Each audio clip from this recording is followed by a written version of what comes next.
Welcome to the deep dive, Shimon. Glad to be here for this one. Yeah, and Shimon, you've handed us an incredibly profound set of sources today. Oh, absolutely. Frankly, it's one of the most demanding and I'd say rewarding stacks we've tackled recently. Without a doubt. And our mission today, as you specifically requested, Shimon, is to synthesize a really dense, highly philosophical Chassidic text. Right, the Purim 1960 memoir. Exactly, the discourse delivered by the Lubavitcher Rebbe, Menachem M. Schneerson. It's a phenomenal text. It really is. And you pointed us straight towards some incredibly vivid structural metaphors here, like the divine sleep, the geometry of a needle's point, and this cosmic spool of thread. Yeah, and we're working primarily from a master synthesis document titled The Geometry of Awakening. Which was super helpful. Oh, totally necessary. It's basically a semantic map trying to tame the original highly technical Hebrew and Aramaic text of the discourse. Right. And Shimon, you asked us to highlight exactly how these metaphors don't just, dress up the story of the Purim miracle. Like nice poetry or something. Exactly. They actually synthesize it into a complete metaphysical framework. Because the ultimate goal here isn't just a history lesson. No, not at all. It's to understand how ultimate darkness, concealment, and what the text calls sleep are actually the essential catalysts for the highest spiritual awakenings. Right. So we aren't just looking at a historical event about a Persian king, a wicked advisor, and a brave queen. We are looking at an architecture of vulnerability and exile. Yeah.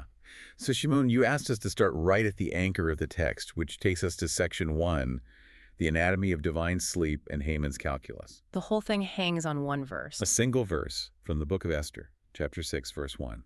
On that night, the king's sleep was disturbed. On the literal historical level, we are talking about King Ahasuerus. But in the Chassidic tradition, and Shimon, I know you know this well, the king in the Megillah is almost always a dual reference. Right, the physical king, but also the divine. Which leads to a massive theological speed bump right out of the gate. It really does. I mean, how do we talk about a perfect, omnipotent, infinite divine being sleeping? It's a paradox. Doesn't the concept of an omnipresent God completely contradict the idea that a part of him can just, withdraw or take a nap? It's a crucial contradiction to wrestle with, and it really requires us to dig into the Chassidic technical term here, Hester Penim. The concealment of the face. Exactly. The text uses the human biological and psychological mechanism of sleep to model this, but let's push it further than just biology. Okay. Think about what it actually feels like when someone is asleep in front of you. Right. You don't cease to exist. Their physical presence is right there. Their heart is beating. Their lungs are working. But their conscious faculties,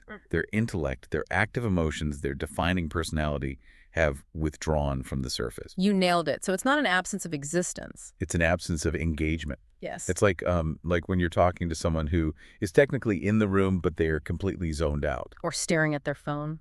Right. They're physically sustaining the interaction. Right. But the face, the personality, the active intellect is totally concealed. You're interacting with a shell. That's a great way to put it. In Chassidic terminology, the internal faculties, the kochos mimim, withdraw. Okay. What remains to keep the system running is only the chayot hamakif, the external or surrounding life force. And that sustains biological existence on a baseline level. Exactly, but it doesn't interact dynamically. Now, if we apply this to the cosmic scale, to times of golut, or exile, The world obviously doesn't evaporate. no, it is sustained by what is called the or hamemel, the immanent light. This is the divine energy that strictly adheres to the rigid, predictable laws of nature. Right. Gravity holds us down, the seasons turn, the biological clock ticks. But the personality, that the obvious, miraculous, intervening presence of the divine is totally hidden. The universe is just running on autopilot. Precisely. The Or HaSovev, the transcendent infinite light, that aspect of the divine that overrides nature and actively intervenes, is asleep. It is withdrawn from obvious involvement in the physical world.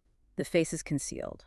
And Shimon, you specifically asked us to highlight why this metaphysical state of sleep matters so much to the actual historical Purim narrative. And this is where the text gets brilliantly subversive. It really reframes Haman. We usually treat Haman like a cartoon villain, just this arrogant guy driven by ego and petty hatred because Mordecai wouldn't bow to him. Right. But the text frames him as a brilliant, almost terrifyingly calculating tactician. He looked at the spiritual state of the world during that specific Persian era and realized something vital about the system. Haman wasn't an idiot playing with dice. When he cast the lottery, to pick a day to destroy the Jewish people, he was making a profound theological and historical calculation. He realized the king, the transcendent divine, was asleep. Because the world was operating strictly on that autopilot mode, the Or Hamel. And because of that, he believed the Jewish people were stripped of their special status. Right, they were no longer under direct, miraculous divine providence. So he saw a cosmic loophole and decided to exploit it. He essentially thought, the system is running on blind physics and probability now. The author is asleep at the wheel. Exactly.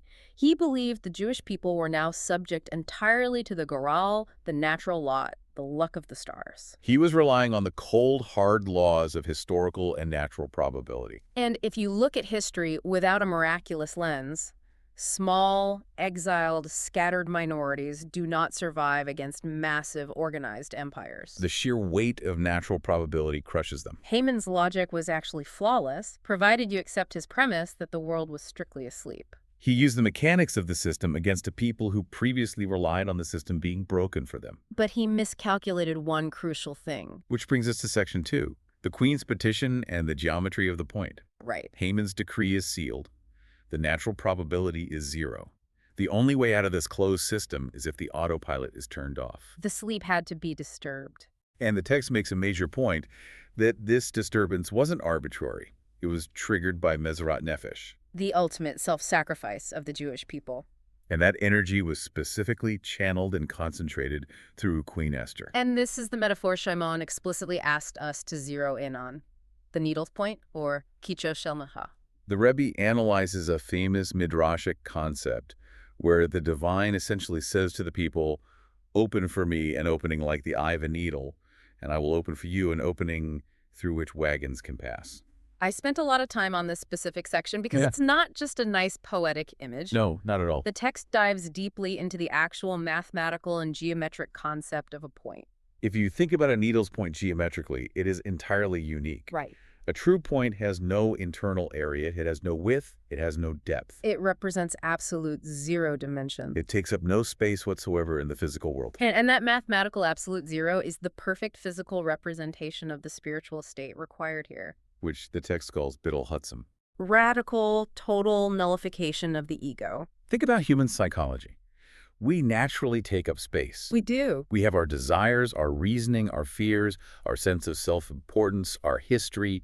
We have immense width and depth to our ego. But the point of the needle is the complete active absence of all of that. Let's ground this in Esther's actual situation, because it's terrifying. It really is. She is the queen. She has status, comfort, and presumably some level of safety in the palace. But to save her people, Mordecai tells her she must approach King Ahasuerus unsummoned. Now, in the historical context of that ancient Persian court, approaching the inner court unsummoned wasn't just a faux pas. It meant almost certain death. The law was absolute. You die unless the king extends his golden scepter. By deciding to walk into that room, she was knowingly walking toward her own execution. She had to completely strip away her royal status, her safety, her instinct for self-preservation. She had to become nothing. Her petition was perfectly on point. The synthesis the text makes here is stunning. By risking her life and approaching the king unsummoned, Esther completely nullified her own existence. She became a literal nothingness, precisely like that zero-dimensional point of the needle. And because she achieved this total state of Bittul Hutzim, her unsummoned state mirrored the unsummoned absolute essence of God, known as Atzmus. Hold on, explain that mirror effect. How does a human becoming nothing mirror the divine essence? Because God's essence isn't nothing, right? Right. It just isn't summoned or caused by anything else. It's just is. It's a paradox of terms. The divine essence, Atzmus, is undefinable by physical constraints. It has no borders, no shape, no ego in the way we understand it. It is infinite. Yes. When a human being strips away all their finite definitions, their ego, their needs, their boundaries, they create an internal vacuum that precisely matches the boundless nature of the divine. Think of it in terms of physics. Okay. If you want energy to flow perfectly, you need a superconductor, a material with absolutely zero resistance. That's a great analogy. Ego creates spiritual friction. It resists. Because Esther became entirely devoid of ego, a mathematical point of nothingness with zero resistance, she became the perfect, frictionless conduit for the Or built through Bruval. The infinite light. She became so small, she could contain infinity. The source text highlights that this incredibly fine, infinitely small needle point is the only thing sharp enough to puncture the iron barrier between the physical, sleeping world and the transcendent divine. It's the only shape that can pierce the veil and allow the infinite to pour through and disturb the sleep. Exactly. And notice how it requires action. The needle must puncture. It wasn't just passive acceptance. No, it was a radical, active step into the void. Which totally recontextualizes King Ahasuerus in that pivotal moment. Shimon, you wanted us to synthesize these elements, and we can't ignore the physical king whose sleep was actually disturbed. Right. Why him? Why that night? It's a brilliant question. Ahasuerus represents the ultimate power within the natural physical order. He rules the known world. So his sleep, his restless night, is the physical manifestation of the cosmic shift. Yes, Esther's action, her needle point of Mezerat Nefesh, punctured the spiritual barrier, and the immediate shockwave hit the physical apex of the natural world. The king.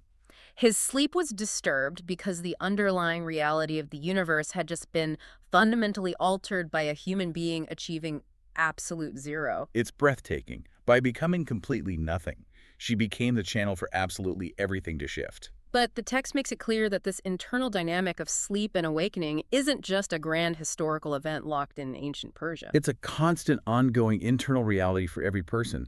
Which brings us to section 3. The 4 levels of connection. Or the concept of, I am asleep, but my heart is awake. Right.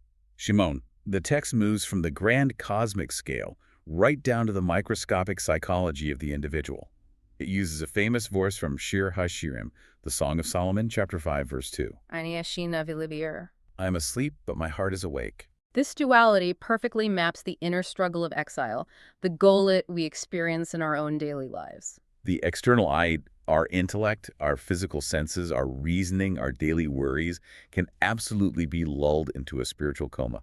We get caught up in the mundane, the routine, the stress of paying bills and surviving. We fall asleep to the divine reality humming beneath the surface. But the text insists that the etzem haneshama, the core essence of the soul, never sleeps. It is constantly awake, constantly yearning, constantly petitioning the king, much like Esther. And Shimon directed our attention specifically to the progression of 4 distinct terms from the Hebrew source text that describe the evolution of this relationship with the divine. It's a roadmap for how the awake heart manages to eventually wake up the sleeping intellect. Yes. Can we walk through the mechanics of these 4 levels? Because it feels like this is where the theory hits the road. Absolutely. The text identifies 4 relational terms from that same section in Song of Solomon. Akosi, which means sister. Ryosi, which is friend or beloved. Yonasi, the dove. And Tommaso, the perfect one. Let's look at how a person transitions through them. The first level is a Kosi sister. This represents the baseline, natural connection. It's the love inherited from one's ancestors, going back to figures like Abraham. Exactly. It's familial. It's in your spiritual DNA. But it's somewhat passive, right? Like loving a sibling. You don't necessarily have to work for it. It's just a fact of your existence. Yes. But a fact doesn't necessarily drive deep transformational behavior. It's a starting point, but it doesn't transcend the mundane. Right. It's natural, and therefore it is bound by nature. To move to the next level, Ryosi requires active labor. Friend or beloved? This is a connection born of intellectual understanding, of rigorous study, of deep contemplation of texts like the Torah. You are actively building the relationship. You transition from sister to friend by putting in the intellectual work. This is much higher and more vibrant than the inherited love. And this is a crucial but in Chassidic thought. It is still severely limited. Because it's limited by human cognitive boundaries. Your love and connection can only go exactly as far as your brain can comprehend. If you hit a paradox you can't understand, the connection stalls. Exactly. The intellect is a powerful tool, but it is a finite container. Which necessitates the transition to the third level, Yonasi, the dove. Why a dove? The dove is used metaphorically because of its vision, its singular, unswerving focus on its mate. Okay. This level represents a deep, penetrating gaze. It's the moment the soul begins to look beyond the limits of the natural order and human intellect. It's a shift from knowing about the intellect to actually perceiving the divine reality in everything. It's moving from comprehension to a higher, almost intuitive, unshakable sight. You aren't just reading the map anymore, you are looking at the landscape. And finally, the fourth level, Tommaso, the perfect one. How does one transition from seeing the landscape to this final stage? Kamaso is the ultimate goal, signifying complete and total unity. At this stage, the physical limits are entirely transcended. Not by escaping the world. No, by transforming it. The transition happens when the physical world itself and your physical actions within it become a seamless dwelling place for the divine. It's the realization of ultimate oneness, where there is no separation between the I and the divine will. Exactly. I look at this progression and it feels like a critique of how we usually operate. In our modern world, we absolutely worship the intellects. We really do. We think if we just get enough data, read enough books, understand enough theory, we've arrived. But this text is saying that the intellect level 2, ryosi, is merely a stepping stone. In fact, if you get stuck there, your intellect actually becomes a barrier to reaching Tommaso. It absolutely does. The intellect demands boundaries. It demands things make sense. But the ultimate reality of the divine doesn't make sense within human logic. Which brings us to section 4, ad diliata and waking the heart. Right. Because if the intellect becomes a barrier, how do we dismantle it? How do we let that deeply buried, intuitively awake heart actually take over the steering wheel? That is the core challenge. And the answer the text provides is based on one of the most famously misunderstood commands of the entire Purim holiday, Ad diliata. which translates to, until one does not know. Right. Usually people think this just means throwing a party, drinking wine, and getting so intoxicated you forget your own name. Or the difference between blessed is Mordechai and cursed is Haman. It's often treated as a license for chaos. But the Rebbe's Mamar analyzes this command as a deeply serious, highly advanced spiritual technology. It is the opposite of foolishness. Ad diliata is the active, deliberate practice of silencing the sleeping eye, the rational intellect. It is silencing the constant noise of reason and logic that constantly dictates to us what is possible and what is impossible, what makes sense and what doesn't. It's moving past the gatekeeper. Precisely.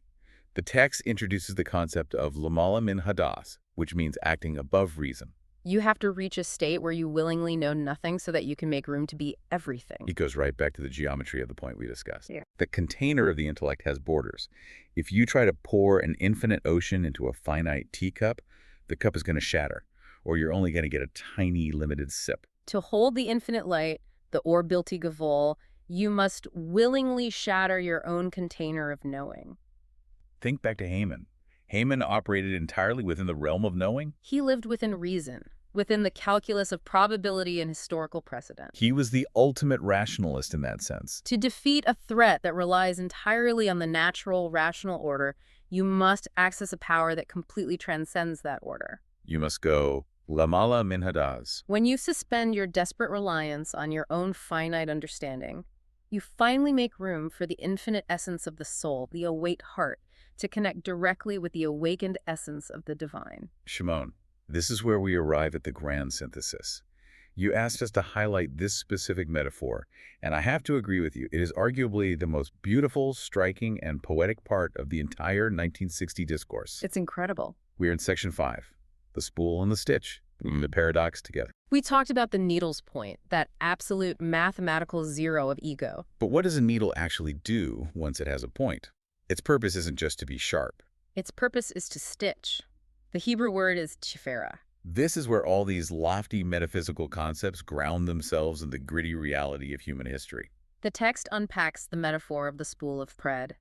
The spool represents Seder Hishtolshalos. The long, linear chain of order and descent. It is the agonizingly slow, linear progression of time, of nature, of cause and effect, and crucially, of exile. It's human history unspooling year after year, century after century. And let's be honest, for the human being experiencing that unspooling in real time, it feels incredibly chaotic. It's the ultimate paradox of human experience. Life feels like a bunch of disconnected, jagged, violent fragments. Good versus evil, light versus dark. Moments of immense joy followed by horrific suffering. You have Haman issuing decrees of total annihilation. It feels like the thread is constantly snapping. But here is the profound synthesis the text offers.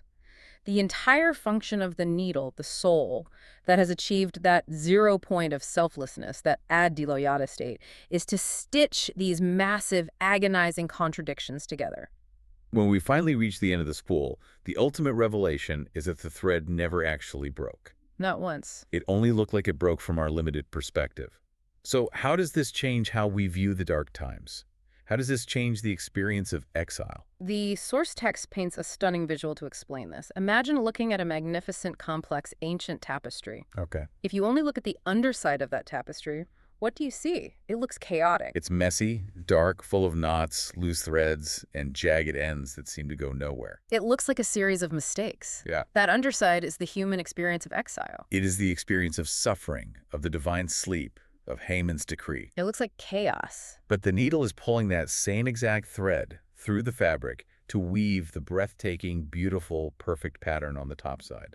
The dark threads aren't ruining the picture. They are the exact material creating the contrast needed for the masterpiece to exist. They are one and the same thread. Which brings us to our final act, section 6. Waking up to the opposite. Or vinahafaku. We have to bring all these threads together to the final, radical conclusion of the Momar. The king was asleep. Haman attacked. Esther became the zero-point needle. The needle stitched the tapestry of history. But the massive looming question remains. Why did the king have to go to sleep in the first place? If God is good, why the vulnerability? Why the exile? That is the core, shattering insight of the entire discourse.